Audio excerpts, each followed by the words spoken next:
Hi, good afternoon, everybody. This is Ed, and this is an old guy's journey into music. Thanks again for tuning in and joining me along the way. This is brought to you by Blue Plate Radio Entertainment, and we are unedited, unsponsored, unscripted. It's all top of mind. Sometimes we're a little unhinged as well. Uh, this is my second attempt at a video. The first one, I managed to mute the mic about halfway through, and the recording didn't come out. But you know, even a technology person like me can make those kind of mistakes. So I'm sure we've all made those. Uh, it is Saturday, July 25th. In the afternoon, it's about an 80-degree day here in Connecticut. Very beautiful and untypical for July in Connecticut. Normally, it's very hot and very humid, but not today. So, knock on wood, it stays that way for a little while. So, the other day, Wednesday night, I was at the jam with the guys that I normally jam with in Branford, Connecticut, and we had a great time. It turned out really well, so well, in fact, that we all kind of decided to go to an open mic together and play as a band. So I'm very excited about that. I can't remember the last time I did play with another band out and in front of people. So I'm thrilled and very excited. And the other guys are too. We've got a great set list coming up for that. Some up tempo tunes. But again, they're all kind of, 60s, 70s, 80s type of thing, from Mustang Sally to The Thrill Is Gone to a few of those things, those kind of tunes. So again, very excited. I'm not going to tell you when. I'm not going to tell you where, other than it's sometime next month, and then I can, do a quick video follow up about how that worked out. Earlier today, I was jamming with my buddy Mike up in Wallingford, Connecticut, and it was a great session. And as things always turn out, we started talking about concerts and music and other things. We worked, on the fly on an old Eagles song, "One of These Nights," and we started putting it together pretty quickly. I was surprised. I was surprised at myself because I always have difficulty, and have always had great difficulty trying to figure out and hear chord changes and where things are going and how they're forming. And my practice, I think, I want to believe my practice, as well as being in these jams, has really helped me figure out how to hear and listen to chord changes. And we figured out that one of these nights is basically a 1 4 5 chord progression, and maybe a six in there too. We're kind of fiddling around with that, but on first guess, that sounds like what it is. It sounds like it's going from an E to an A to either a B to a C, I think, and then back to the B. So it might be 1 4 6 5. But anyway, that's kind of what we were toying with, and that sounded pretty good. All based on an E minor, uh, chord. So that was great. And then, of course, we always wound up talking about shows and concerts and things, and some of the shows that we've seen, and um, invariably you turn to some of the older music that I've seen, from Leonard Skinner to Bonnie Raitt to John Lee Hooker, to Jimmy Buffett, to the original Eagles, to Poco, to the Mahavishnu Orchestra, to so many, to Lou Reed.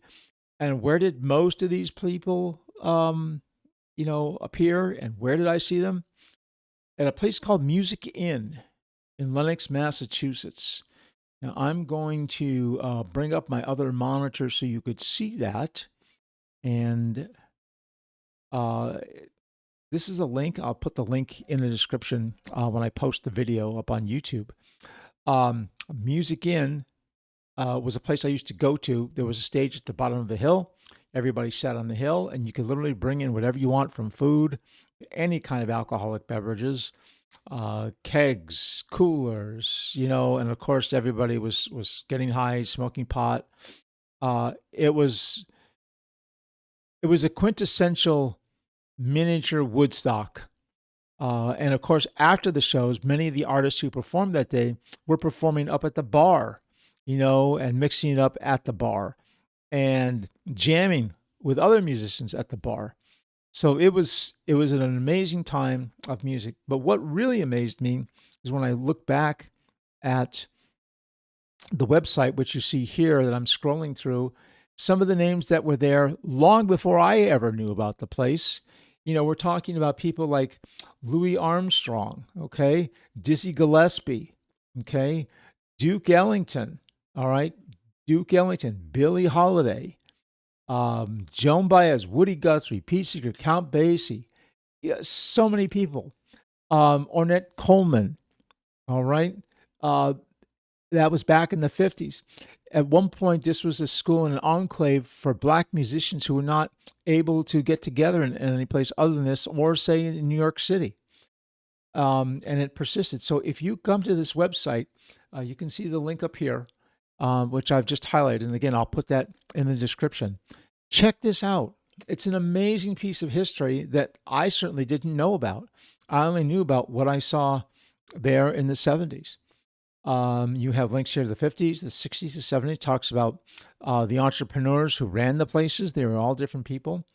And about some of the people that did go there. I think you'll be really surprised. Um, so let me turn that off right now, and you can go back to staring at me. You know, when I was growing up in the Northwest corner, back in the 70s, there were the people, the guys that I knew, um, were all from more or less fractured families. There was no cohesiveness. There was no family as we know today. Um, we were all kind of on our own, and we kind of were drawn together by music, by drugs, pot mostly, and uh, music kind of became our glue to everything. We would get together, have listening parties, get high, listen to Dark Side of the Moon when it came out. Um, any new Yes album, Close to the Edge, Yes songs, Tales of Topographic Oceans. All these things that came out. Journey to the Center of the Earth, Rick Wakeman. Leonard Skinner's, One More from the Road. Jeff Beck, Blow by Blow. Yeah, I'm really dating myself, but this was timeless music that people are listening to today, and that we're trying to play. You know,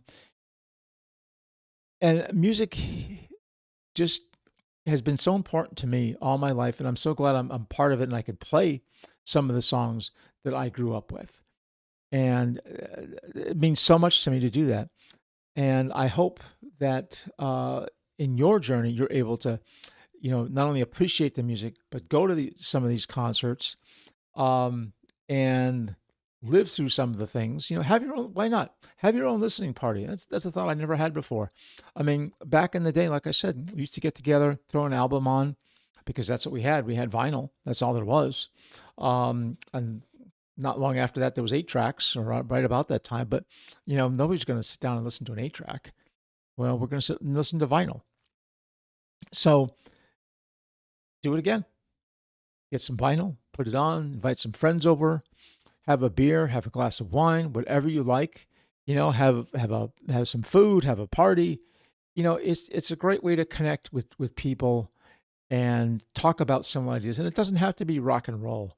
There's so many different genres of music out there now. I mean, I'm tending these days to not only listen to not so much rock and roll, but neo soul, soul and funk, and various other things, because I'm trying to listen to the bass lines to see if I can incorporate what I'm hearing into what I do.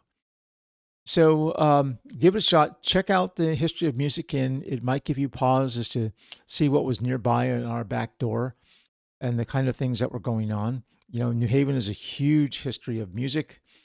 From the Monterey Club, where those folks like, you know, um, Billie Holiday and Duke Ellington and Louis Armstrong and Dizzy Gillespie and Sarah Vaughan and Billie Holiday played, right down on Lower Dixwell Avenue.